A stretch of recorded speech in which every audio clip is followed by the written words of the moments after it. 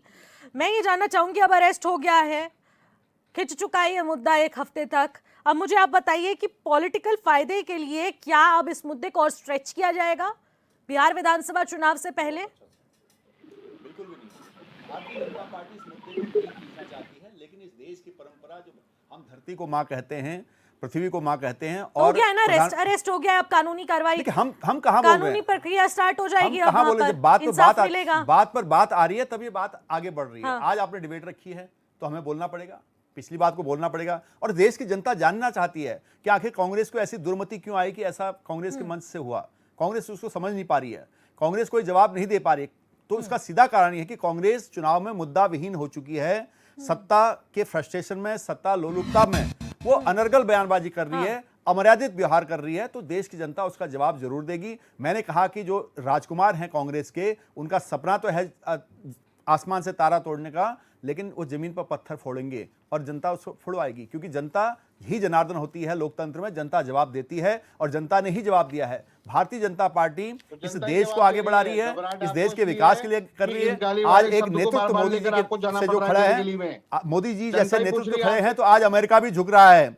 और ये dead economy बोलने वाले लोग, जो भारत की अर्थव्यवस्था को डेड इकोनॉमी बोलते हैं, राहुल गांधी, वो लोग हैं, ये वो ग्रुप है। तो आप समझ सकते हैं कि ये नैरेटिव सेट करने वाले हैं, विदेशी ताकतों के शब्दों पर शब्द मिलाने वाले, उनकी बात को आगे बढ़ाने वाले लोग हैं। ये देश के खिलाफ है, ये जनता जानती है, ये भारत जानती है। अरे तो डोनाल्ड ट्रंप, वही तो मैं बता रहा हूँ, जो उसने बोला कि डेड इकोनॉमी है, तो राहुल गांधी ने फट से पकड़ लिया। उन्होंने राहुल गांधी जी ने फट से बात पकड़ी। आज क्या डेड इकोनॉमी है भारत की? भारत की है। आज कैसे झुका है अमेरिका, ये दिखाया पूरा दुनिया। आज भारत का नेतृत्व देख रहा है, आज स्थिति क्या ये है पूरा दुनिया भारत का नेतृत्व को देख रहा है। भारत के नेतृत्व को आज ठीक है वैशाली जी, उनके लिए वर्करी करी। सैनी जी, देखिए समय कम है, रुक जाइए वैशाली जी, समय कम है। पंचोली जी, मैं आपसे एक सवाल लेना चाहूंगी। देखिए, अभी जो कुछ अभी हमने प्रकरण देखा और उसके बाद ये जो गाली गलौज को लेकर नैरेटिव सेट करने वाली बात सामने आ रही है और बीजेपी इस मुद्दे को काफी स्ट्रेच भी कर रही है, तो कांग्रेस भी हार मानने को तैयार नहीं है। कंपैरिजन का दौर स्टार्ट हो चुका है, लेकिन आखिरकार पॉलिटिकल फायदा बिहार विधानसभा चुनाव में किसको मिलने वाला है इस बार? प्रेम पंचोली जी, क्या आपको मेरी आवाज मिल रही है?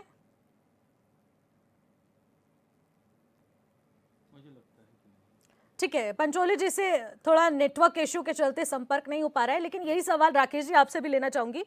क्या लगता है कि किसको पॉलिटिकल फायदा सबसे ज्यादा पहुंचने वाला है? क्योंकि अभी बिहार की राजनीति में तो बहुत ज्यादा उबाल है। आज कुछ समय के लिए बिहार को बंद भी किया गया था।